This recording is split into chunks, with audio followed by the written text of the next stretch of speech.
Good morning, everyone, and happy Monday. I hope you guys had a good weekend. If you haven't already done so, please go ahead and get out 7C notes. We're just going to continue on what we did last week, but instead we're going to graph using intercepts. Okay. So last week we were working with slope-intercept form or point-slope form. Today we're going to work with standard form. And remember that standard form is ax plus by equals c. Now, since we're working with inequalities, we can use the intercepts instead of having to solve for y and worry about flipping negatives. So in order to find the x-intercept, remember that you substitute 0 in for y and solve for x. And in order to find the y-intercept, you set 0 equal for x and solve for y. Alright, so the directions are find the x and y intercept, plot the points, draw a solid or dashed line, and then shade the appropriate region. One thing that I really want to focus on is that we are going to continue to test a point. Okay, the one thing you have to worry about with graphing with intercepts, instead of, if it's greater you graph above or it's less than you graph below, that always doesn't hold true if the coefficient of y is negative. So today we're really going to focus on testing a point to figure out which way we need to shade. Okay. All right, so first let's look at number 1. Let's find the x-intercept. Okay. Now for the x-intercept, we're basically going to ignore the inequality symbol for right now. We're just going to set 2x equal to -6 because we substituted 0 in for y. We get x equal -3. So -3, 0 is our x-intercept.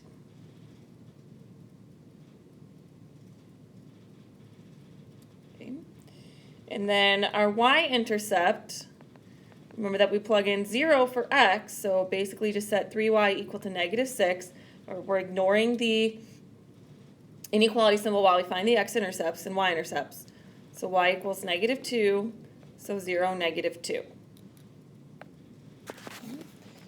All right, so let's plot these points. So -3, 0, and 0, -2. Since it is less than, it's going to be a dashed line. Remember on the quiz and test, well, in this case only the test, but make sure that you guys use a straight edge. Okay. And we're going to test a point to figure out which area we need to shade. So as long as the point is not on the line, I always say choose 0, 0. So here we are going to test. So we have 0 plus 0 is less than -6. 0 is less than -6. Is that true or is that false? Okay. Hopefully you said false, which means to shade to not include the point. Remember that in an inequality, the shaded region represents everything that makes that inequality true. So if we're saying that, hey, sorry about that. If we're saying that this point is not a solution, then it can't be shaded in. So instead, we shade away. So shade to not include the point. Okay. And there's your answer for number 1. Okay. All right, let's go ahead and try number 2 together. Okay. Once again, we're in standard form. We're going to graph by finding the x and y intercept. We're not going to worry about the inequality symbol while we find the x and y intercept. So x-intercept, x equals 2, so we're ordered paired to 0.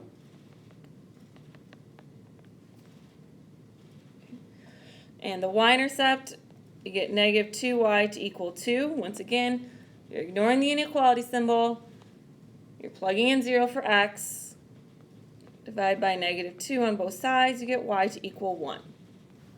Or sorry, y equal -1. So your ordered pair is 0, negative 1. Okay. So 0, negative 1, and 2, 0.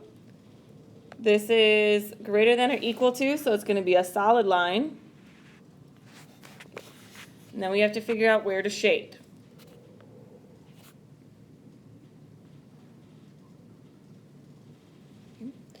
All right, so 0, 0 is not on the line, so we can go ahead and test 0, 0.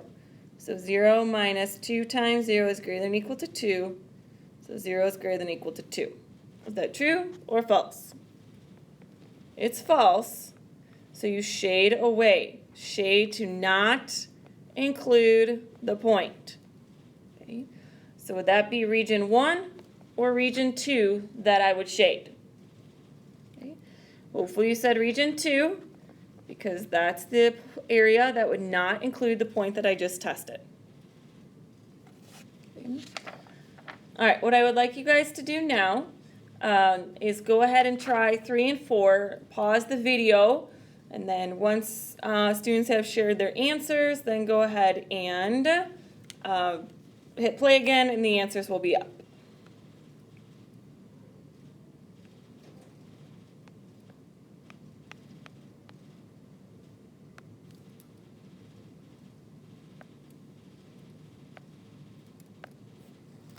All right, so hopefully you guys have shared your answers.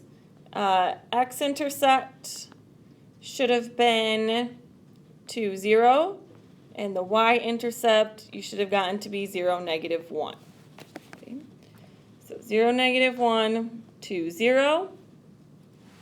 Okay. This is a dashed line this time. Okay. We test the point 0. Sorry about that again. So test the point 0, 0 since it's not on the line. And we get 0 is greater than 8, which is false. So shade to not include the point. Okay. All right.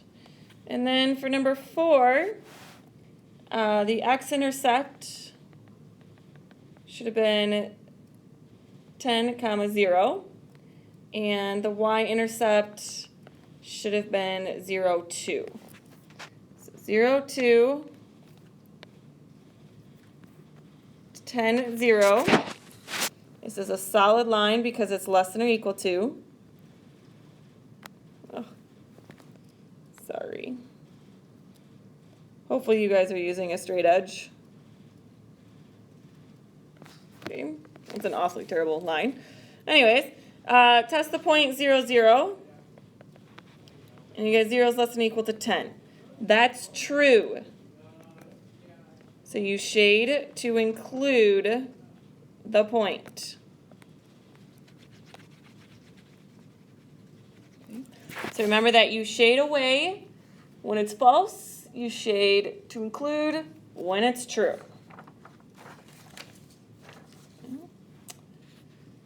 All right. We're going to go on to the next page. Okay.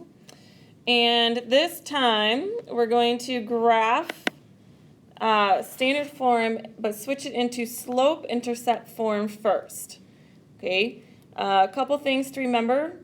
When you divide by a negative, make sure that you switch the inequality symbol. Okay. You don't switch the inequality symbol, then your graph could be incorrect. Okay. All right, so the first thing we're going to do is solve for y. So we got to move that 5x over, and we do that by subtracting 5x. So we get 5y is less than negative 5x plus 10. And divide both sides by 5.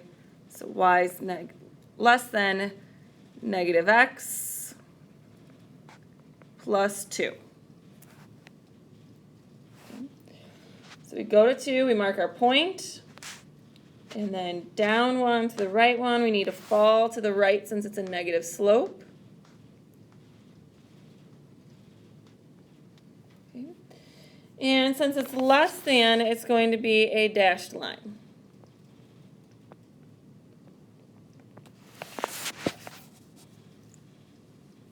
Okay. Now, since it's less than, we should be shading below the line, but let's double check by testing a point. We're going to test 0, 0. Remember, always go back to the original to test. Okay. We get that's a true statement. So remember, that means we want to shade to include the point. Okay, and we had the arrow pointing down, and that's where we wanted to shade, so we are good to go. All right, let's go on to number 2. Something that you guys might want to do is any problem that you're going to be solving for slope-intercept form, and you see that there is a negative coefficient for y, you might want to go ahead and highlight that problem or circle that problem, star it, that hey, I got to make sure that when I solve for y, I'm going to have to flip the inequality symbol because I'm going to be dividing by negative. Okay, just a little helpful tip. All right, so let's solve for y. So subtract 4x. I get negative 8y is less than or equal to negative 4x plus 16. Divide everything by negative 8, and there's your keyword there, negative 8. So we need to flip the inequality symbol. So 1/2 x minus 2. Okay. So we go ahead and mark it negative 2, up 1 over 2. Remember that positive slope rises to the right. And this is a solid line since it's greater than or equal to.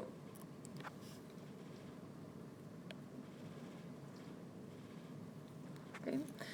All right, so now since it says greater than, we should be shading above. But what if we accidentally forgot to flip the inequality symbol?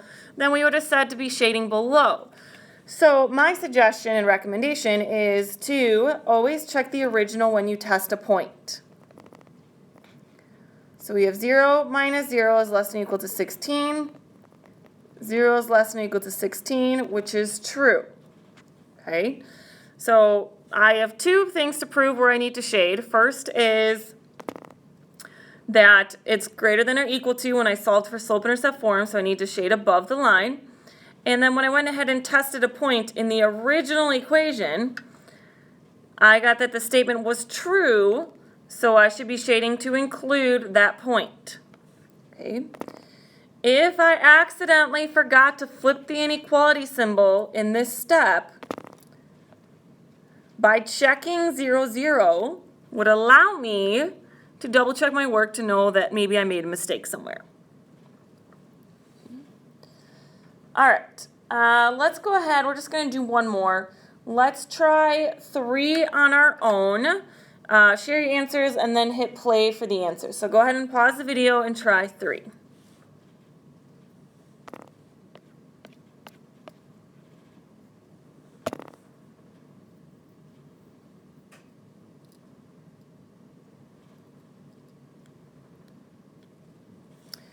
All right, so we first have to solve for y, so subtract 2x from both sides.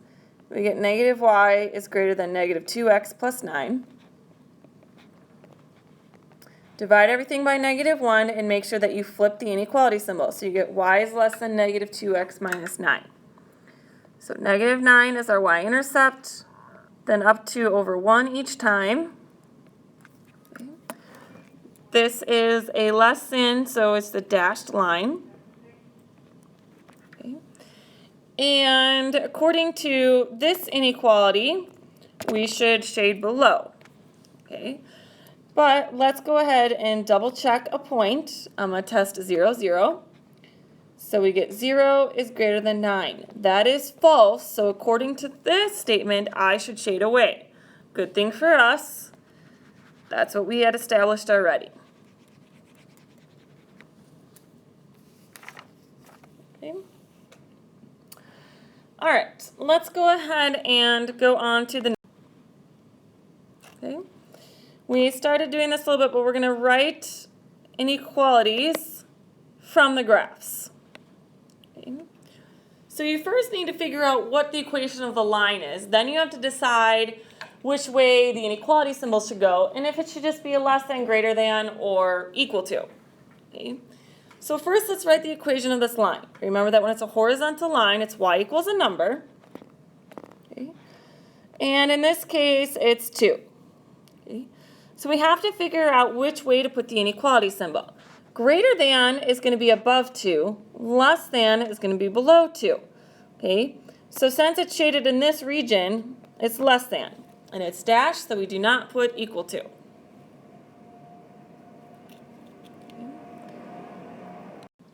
All right, let's go ahead and try number 2. So vertical line, it's x equals a number. In this situation, x equals 3. Okay. If x is greater than 3, you would shade to the right. If x was less than 3, you would shade to the left.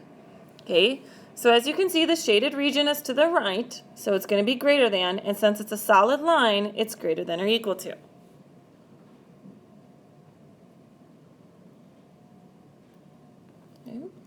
All right, let's try the third one. Okay, so this is not just a vertical or horizontal line, so we're going to have a y-intercept and a slope other than 0 or undefined. Okay, so your y-intercept is at 0, 0, so we're okay there. And then we got to figure out the slope. Okay, so it's down 3 to the right 1. So the slope is negative 3x. Okay. So if it was greater than, we would shade above the line. If it was less than, we would shade below the line. Since it's shaded above, it's greater than. Okay. Now with these problems though, I would definitely test a point. So I'm just going to test 10, 0 over here. So we get 0 is greater than negative 3 times 10. So 0 is greater than negative 30. Well, that statement is true, which is a good thing since it's in the shaded region. So I did this problem correctly. All right, moving on. Okay, let's try the next example. So first of all, let's find the y-intercept, which is at negative 6. Okay. And then we need to find the slope. Looks like the slope is down to the right 1, down to the right 1, so negative 2x. Okay. If the inequality is less than, you would shade below the line. If it was greater than, you would shade above. So it looks like in this situation, it's less than or equal to.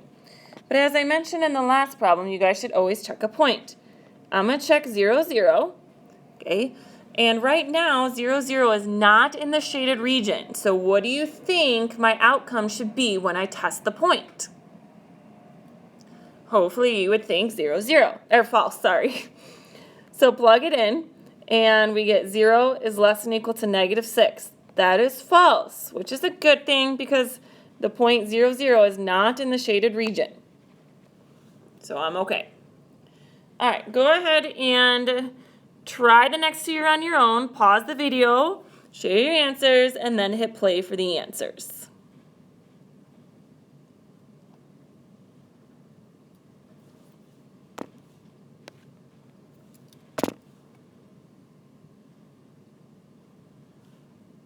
Okay.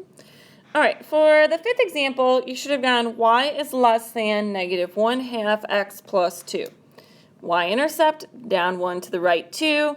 It's less than, so you shade below. If I tested the point 0, 0, that's true. It's a good thing because it's in the shaded region. Okay. And for the last example, you guys should have gone y is greater than or equal to x minus 6.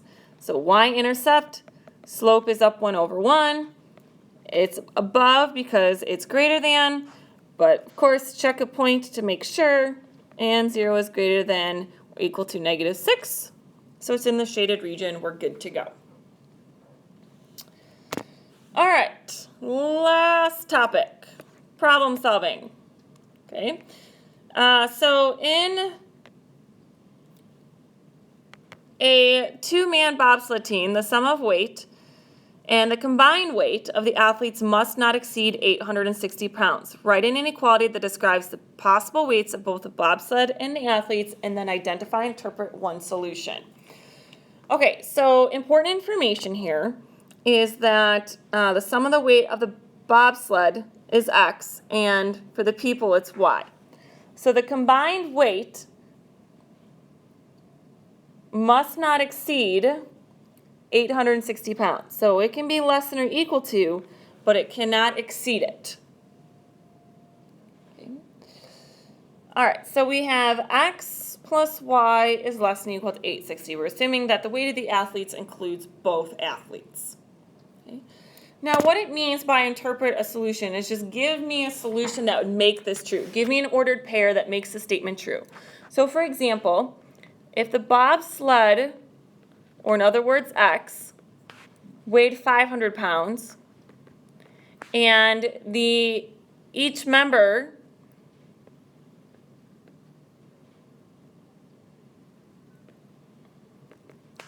weighed 150 pounds. Okay? Remember that Y represents their combined weight together. So that would be 150 plus 150 is 300, plus 500 is less than 860. Okay? So for your homework tonight, you're going to be asked to make a statement that's true. Okay, so just find an ordered pair that makes the inequality true. That's what they mean by identify and interpret one solution. Okay. I think on the homework it might ask for more than one solution. All right, so it says you tutor for $15 per hour for Spanish and $10 per hour for French. You want to earn at least $100 per week. So 15 hours for Spanish, 10 hours for French, and you want at least $100 per week. Okay. So we have 15H plus 10H is greater than $100. Greater than or equal to, sorry, because it says at least. So give me an example of where that's true. Okay. You could say that you tutored Spanish for 9 hours and French for 2 hours. That would be greater than or equal to $100. There's multiple answers for this. Okay. You could say you tutored 10 hours for Spanish and 0 hours for French. You would still be above or equal to $100. Okay. All right, so the remainder of the time, you guys do have group work, and then you'll get your corrections back for 7B. Make sure that you check with Mrs. Jattel on the answers. And then you'll have the rest of the time to work on homework. Tomorrow, you're going to start working on the project that we discussed, as well as there's a review worksheet for over break. Okay, I hope you all have a wonderful Thanksgiving and a couple days off, and I will see you guys sometime next week. Okay, have a great day. Bye-bye.